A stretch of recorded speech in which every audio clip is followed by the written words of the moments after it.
The greens on your salad plate have gotten a lot more diverse in recent years, but even in a collection of nicely mixed greens, there's often one that really stands out: arugula. It's a feisty green, sometimes known as salad rocket or rocket lettuce, but mostly it's known for growing quickly and abundantly and for spicing up salads with that peppery, slightly bitter flavor. I'm Charity Nebbe.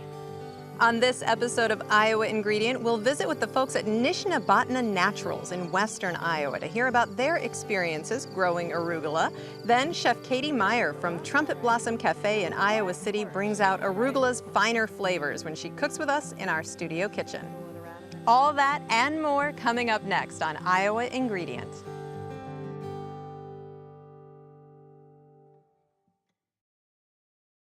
Funding for Iowa Ingredient has been provided by a grant from the W.T. and Edna M. Dahl Trust, Chef Lisa Laval of Trellis Cafe and Chef Michael Laval of the Des Moines Embassy Club. For more than 100 years, the Des Moines Embassy Club has provided a place to dine, celebrate, and do business. Located in downtown Des Moines and in West Des Moines, details are at embassyclub.com.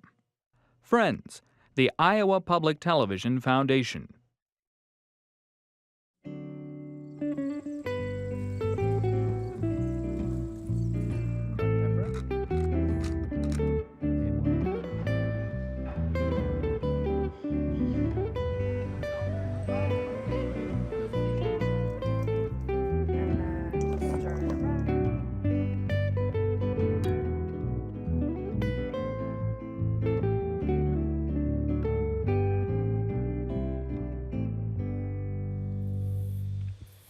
An arugula leaf may look innocent enough, but this nutty, peppery green is covertly loaded with nutrients.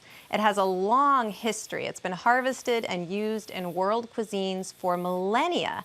And arugula even has a provocative chapter in its past. In ancient Rome, it was thought to be a powerful aphrodisiac. It was a key ingredient in love potions. These days, though, our passion for arugula has less to do with romance and a lot more to do with health benefits and flavor.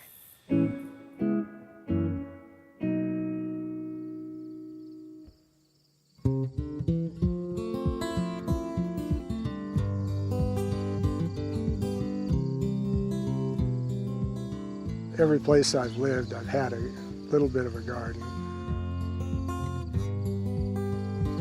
I got started in the organic farming because it just makes sense and because that's what my dad did. Carl Glantzman is the force behind Nishnabotna Naturals near Oakland in southwest Iowa. He grows a wide variety of crops on the 1.2 acres he cultivates, but restaurant salad greens, including 6 varieties of arugula, are his specialty. So let's get some of this. Arugula is a very nutritious brassica related to kale and cauliflower. It was originally collected in the wild, and now a number of different varieties are planted all over the world. The look, texture, and taste vary quite a bit. Paler, wider, and less branched varieties tend to be less spicy than darker, thinner, and wilder types. This is Arugula roquette. Folks call it rocket.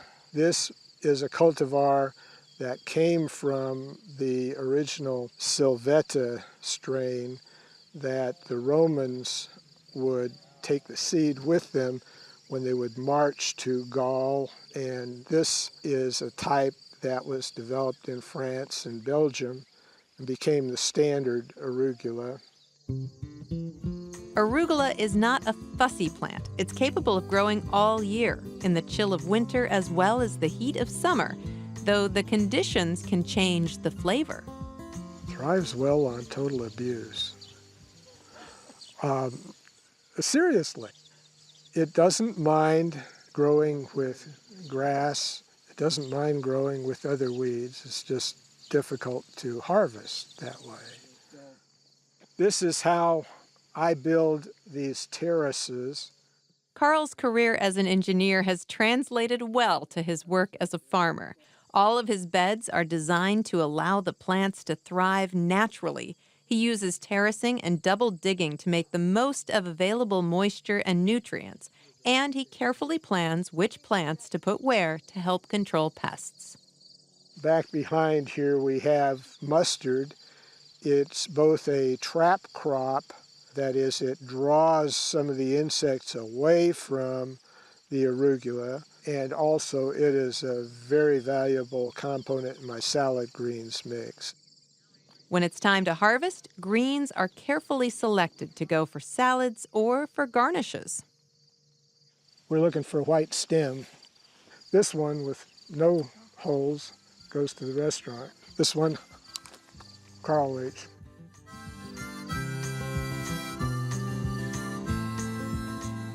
Arugula perishes quickly, so as soon as the leaves are picked, they're sorted and prepared for delivery the same day. My farm is built around the fact that we don't have a cooler.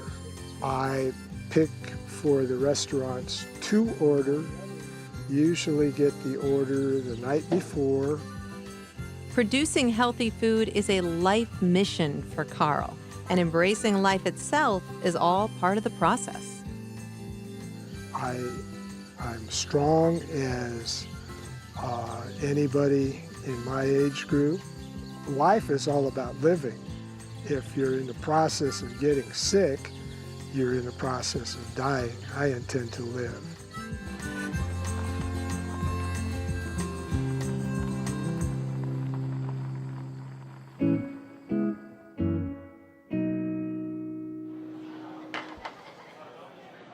Over the years, Iowa Ingredient has profiled close to 50 chefs from all over the state of Iowa. Chef Katie Meyer from Trumpet Blossom Cafe in Iowa City cooked with us for the first time in 2013.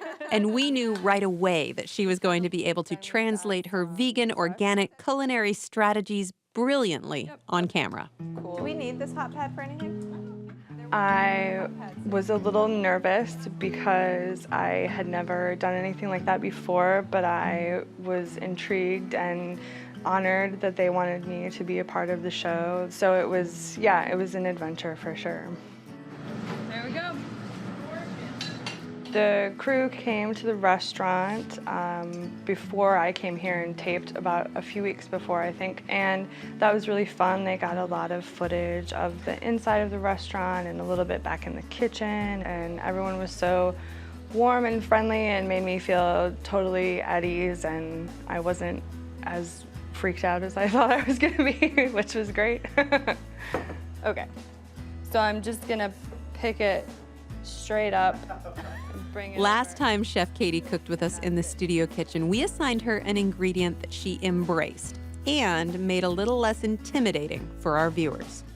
They are delicious. And I had beets, which is kind of a defining ingredient. A lot of people hate it, and a lot of people love it. I love beets. I did, yeah, like that. When I got here, it was great. Everything went really well, and it was so fun to work with Charity and to work with everybody behind the scenes. I will look at the camera at first, and then we'll just look at each other and pretend that the cameras aren't there. And I don't have to look at the camera, really? No? No. Good. Okay. I called both of my parents immediately afterwards, and I was like, it was so much fun. I had a great time.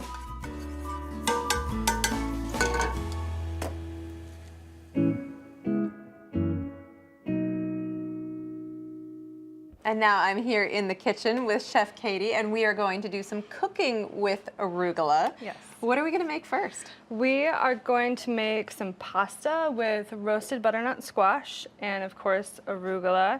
And then I have some red cabbage and red bell peppers that have been macerating, which just means to soften in some liquid. And then some lovely basil and just a little seasoning. A lot of us encounter arugula in salads. What do you like to do with it in the kitchen when you're actually applying heat? Yeah, well, it's really good to use, to use maybe the larger arugula when you're gonna be applying heat, like you said. And I personally don't cook it very long. Like in this recipe, we're basically just gonna toss it with warm things so it'll wilt a little bit, the same way that maybe you would cook with spinach. Okay. In that way, I would probably think of it like that as a good spinach stand-in All right, as so far as it'll technique. soften up, but it'll still have all of its great nutrients Yes. and all of that great flavor. Yeah, and it'll still have some crunch and everything, so it'll still taste really fresh. It'll just be a little bit softer. All right, let's get started. Okay.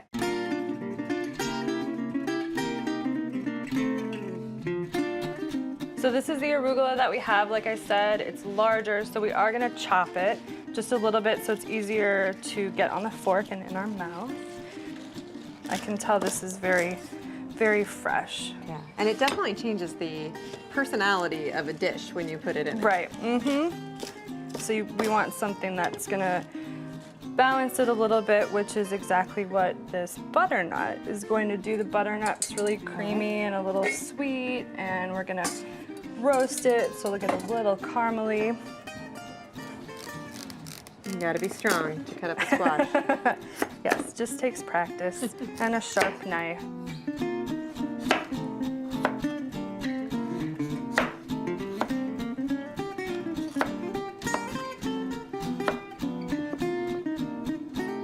So now we'll chop it into basically what I would call a small dice.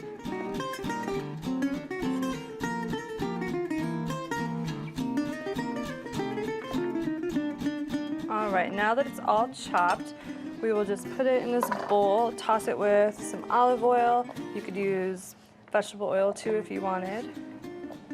All right, just to get it ready for roasting. Do you Yeah. season it at all? Yeah, a little salt and pepper.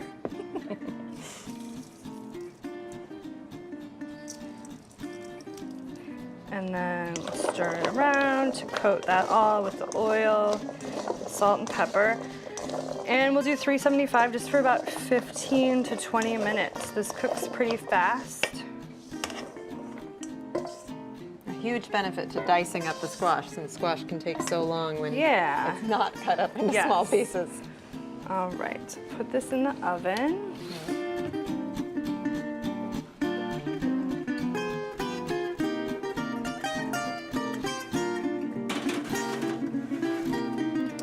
And we have some that we have already roasted that's ready to go. So there it is. And we'll go ahead, put this right in the bowl with the arugula. Great. It smells wonderful. Yeah, nice and sweet, creamy. Just one of those smells of fall. Exactly.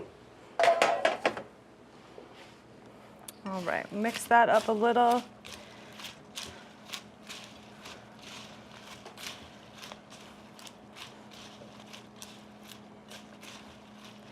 I'm gonna put a little more oil just on to dress the greens a little bit. Just a little salt and a little more pepper, even though it is pretty peppery already. A different kind of pepper. Yes. And does the oil kind of soften the flavor of the arugula? A little bit, yeah, it balances it out. The olive oil is nice and rich, so it's good to match the peppery, bright arugula with something a little rich.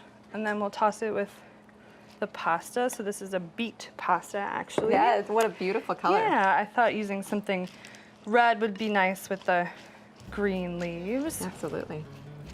And we'll tear up some fresh basil. Do you want to help me tear up some basil?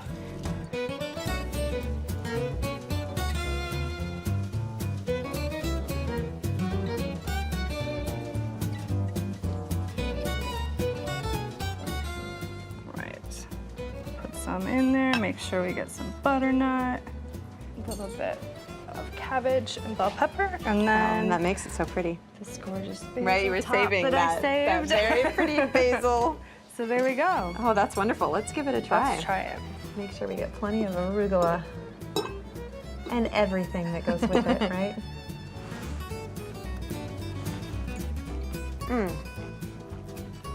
That That's is a good balance. Yeah, and what a lovely, light, delicious, healthy meal. It'd be really good cold too. Yeah, tomorrow. Chilled. Right? Chef Katie, thank you so much. Thank you.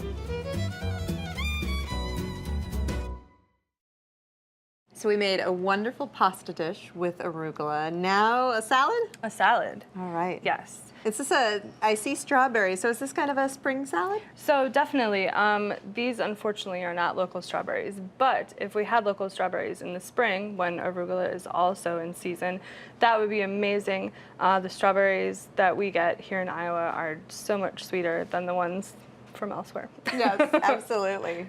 All right, so we've also got some walnuts, avocado, blueberries, so a lot of sweet in the salad. Yes. And mint? Mint. Yeah, so the avocados will be nice and creamy, kind of like the way the butternut was in the pasta that we made, and they'll be a little rich. Same with the walnuts, they'll be nice and rich and add some texture and crunch. Blueberries and strawberries hopefully will be nice and sweet as kind of a counterpart to the peppery, fresh, bright arugula. Then we're gonna make a dressing with orange zest and orange juice. Oh, great. And some olive oil and red wine vinegar and just salt and pepper. So All right. we'll do that first.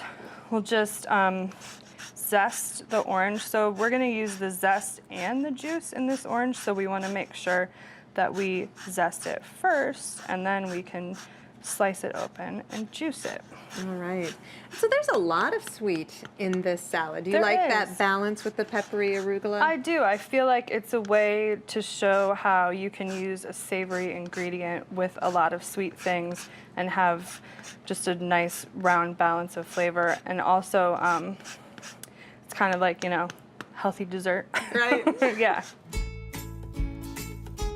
This is a fun trick that one of my kitchen employees showed me. Oh, wow. I'm going to use that. Yeah. For sure. That's Get a ton of juice out of so there. much better than every other method I've ever used. And then a little red wine vinegar. You could use whatever kind of vinegar you want. And some olive oil. You could use walnut oil, avocado oil. I like olive oil, it's my favorite. And then just some salt and some fresh cracked black pepper. Nice. And we just whisk that up. So that's a good balanced dressing that we're gonna pour right over the arugula. All right. You want me to pour? Of course. All right. Drizzle it around and then toss it around with the tongs? or- Yeah. Okay. I can do that. All right. And I'll get started. We'll slice some strawberries.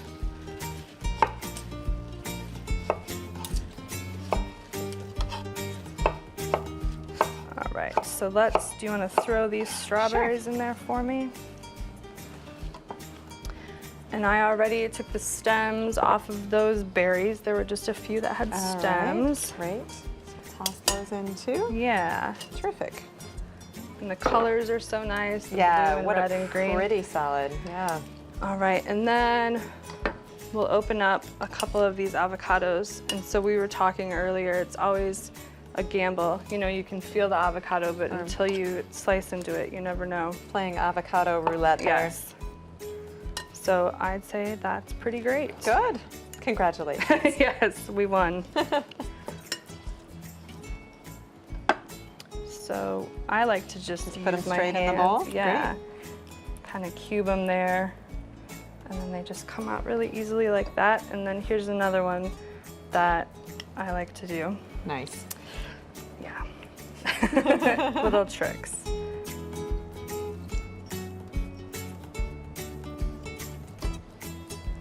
All right, should we put 2 avocados in? I love avocados. Let's do it. Okay.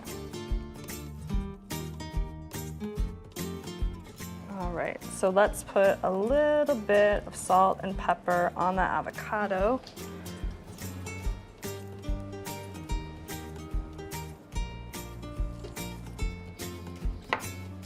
And then you can toss those together. Nice.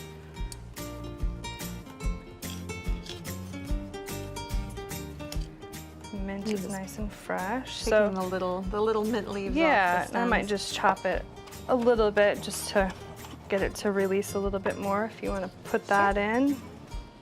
All right, and you got the walnuts there. Are they just plain raw walnuts? Or what's... So they are toasted. Okay. And all I did was put them on a baking sheet in a 350 oven just for about 15 or 20 minutes.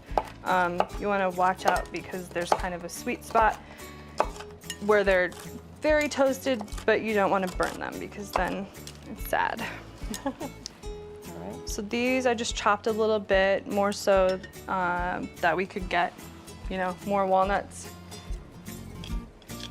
So we'll mix everything in there. We've got all our fruit and avocado, herbs and walnuts.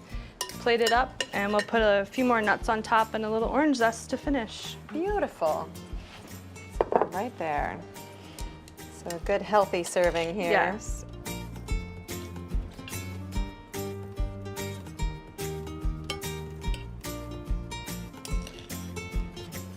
All right, there we Okay, go. that looks great. I'll put a little bit more walnut on top, just crush them in my hands, and a little orange zest. There we go, we can give it a try. Wonderful. Thank Taste you. that. Got a nice big strawberry here. Make sure I get plenty of arugula. Yes, All the right. star. Mm-hmm. It's very good. It is. That is delicious. And the sweet with the arugula, what a unique flavor, but so good. Thank you. Chef Katie, thank you so much. Thank you, Charity.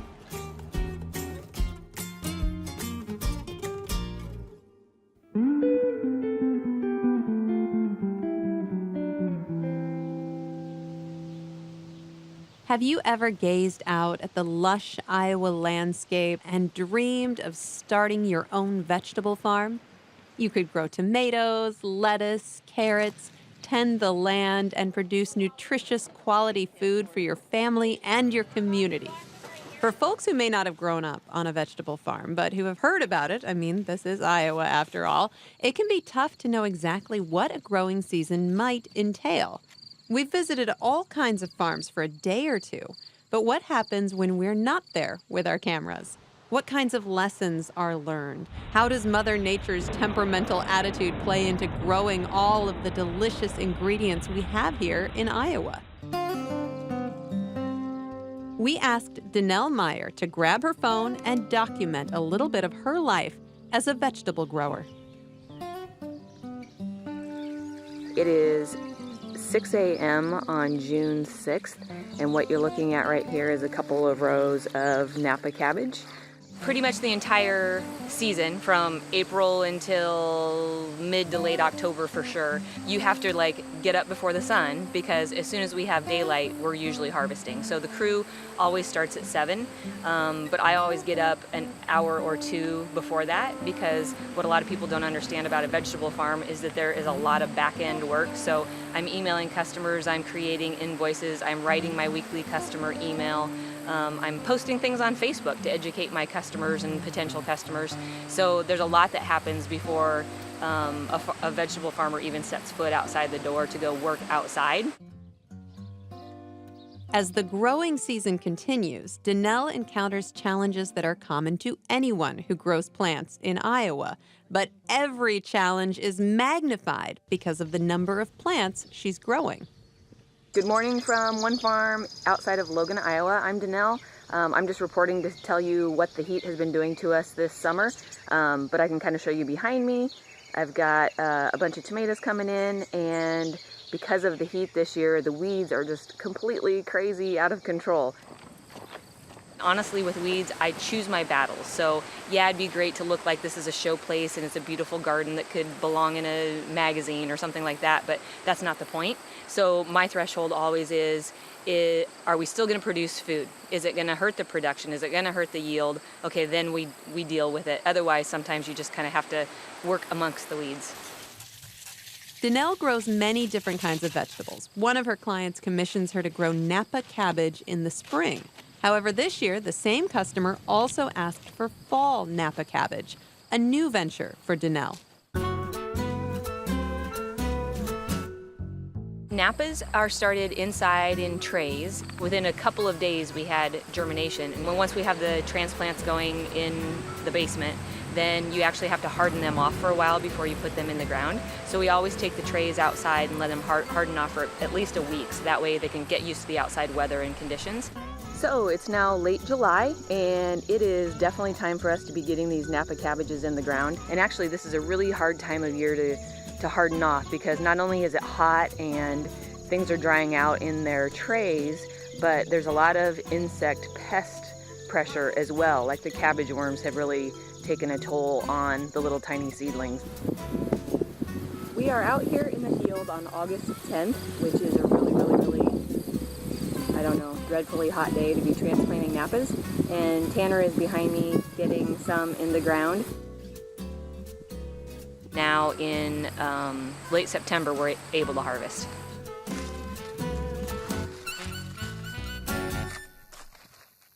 Getting a glimpse into the life of a vegetable grower also allows us to share in the lessons Danelle has learned along the way.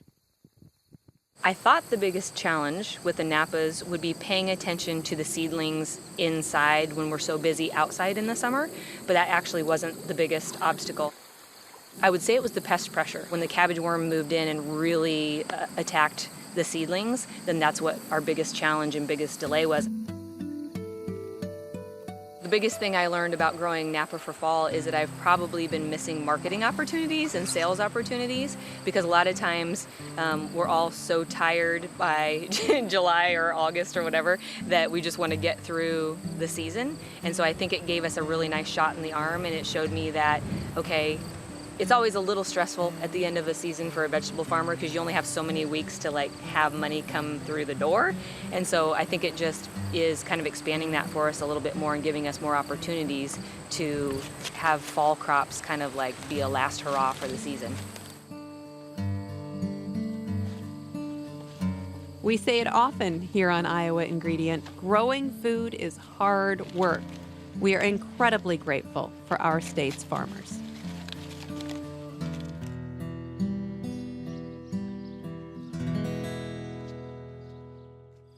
That's it for this show. Thank you for appreciating Iowa's food growers and food lovers with us. I'm Charity Nebbe. See you next time for another appetizing episode of Iowa Ingredient.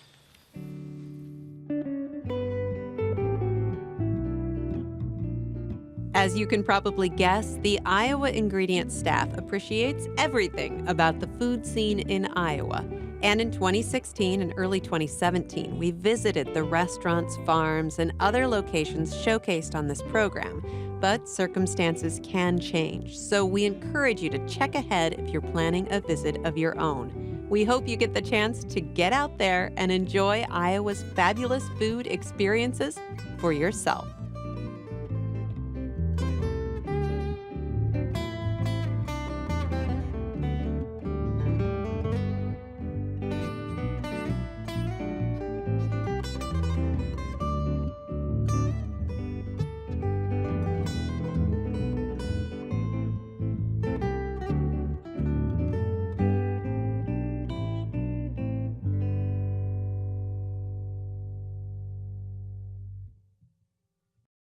Funding for Iowa Ingredient has been provided by a grant from the W.T. and Edna M. Dahl Trust, Chef Lisa Laval of Trellis Cafe and Chef Michael Laval of the Des Moines Embassy Club. For more than 100 years, the Des Moines Embassy Club has provided a place to dine, celebrate, and do business. Located in downtown Des Moines and in West Des Moines, details are at embassyclub.com.